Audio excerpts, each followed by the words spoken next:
Good morning. This is Don V with Truth Be Told, and we have a couple breaking stories here. It says GOP governors urge Biden to reject Democrats' Supreme Court packing plan that would add justices. The governors argue packing the court would be a partisan power grab. 20 Republican governors have sent a letter to Biden urging him to oppose any attempt to add justices to the Supreme Court in an effort to counter the High Court's conservative majority. It's not conservative right now. We've got some people there that need to be thrown out. Historically, cases before the Supreme Court has served as the last defense of state sovereignty, protecting states and our citizens from federal overreach. The 20 governors, led by Alabama Governor Kay Ivey, said in their letter to Biden on Tuesday, "As governors, we have vested interest in ensuring that our nation's highest court remains independent and free from political pressure or partisan power grabs." The letter by the governors comes 2 months after Biden signed an executive order to establish a commission to study possible reforms to the nation's highest court, including propositions to expand it, a process frequently referred to as court packing. The end result of the court packing would lead to inconsistent rulings that undermine the legitimacy of the court and fail to guide our nation and serve our states, the letter said. Yeah, they need to take care of this. Moving on to the Daily Caller. Former Fox News anchor Ed Henry filed lawsuit against network CEO for defamation. Former Fox News anchor Ed Henry, who was fired from the network last July after allegations of sexual misconduct, filed a lawsuit against the network and CEO Suzanne Scott for defamation Wednesday, according to the USA Today. Henry's lawsuit seeks punitive damages and accuses the network's CEO of issuing a statement that sandbagged him around the time of his firing.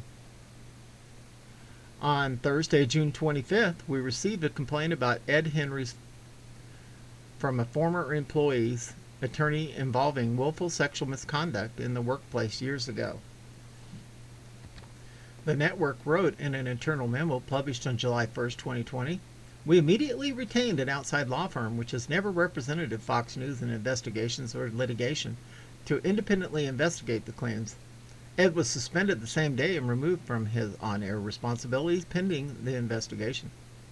Henry's lawsuit said that Scott's statement lent credence to the false allegations because she was trying to save her own career and burnish her image as a tough, no-nonsense female executive who cleaned up Fox News. In reality, the suit claims Ms. Scott had long been an instrument to cover up the existence of sexual misconduct at Fox News.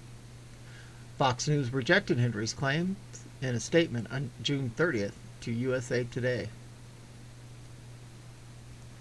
As we stated 1 year ago, Fox News Media conducted a thorough independent investigation to Ed Henry's immediately after we were made aware of serious misconduct claim against him by a former employee, the statement read.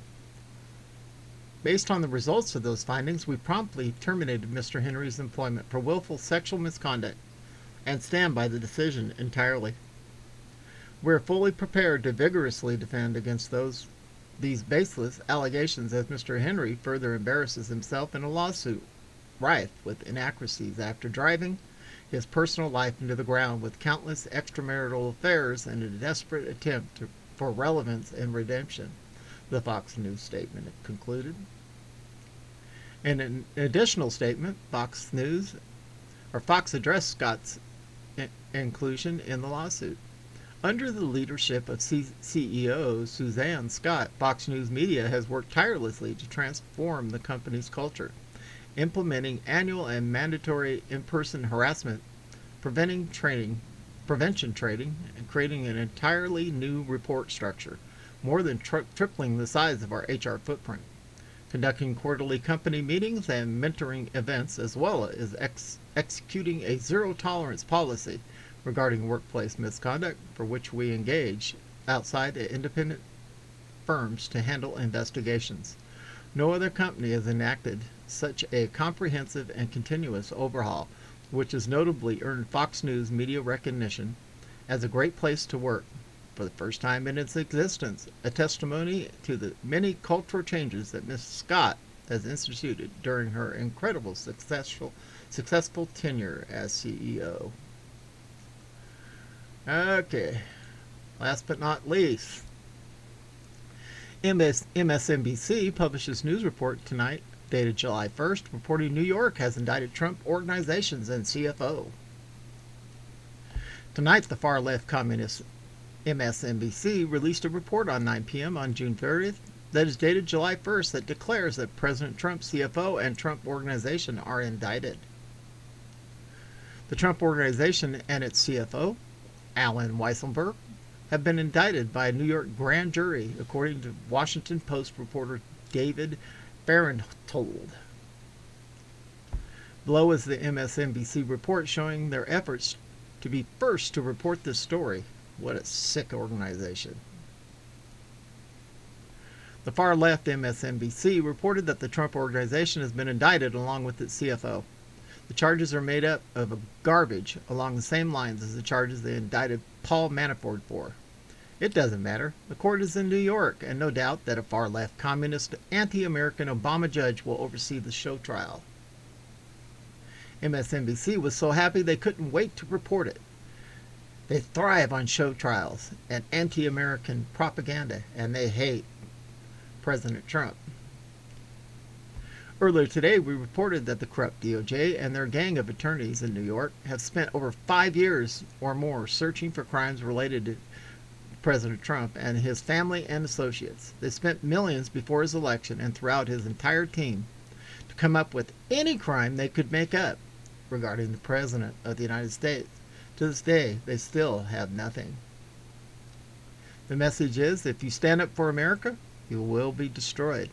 The regime instituted by Obama is showing that they are still in power and they will crush anyone they want, especially God and country-loving Americans. These kind of people need to be thrown out.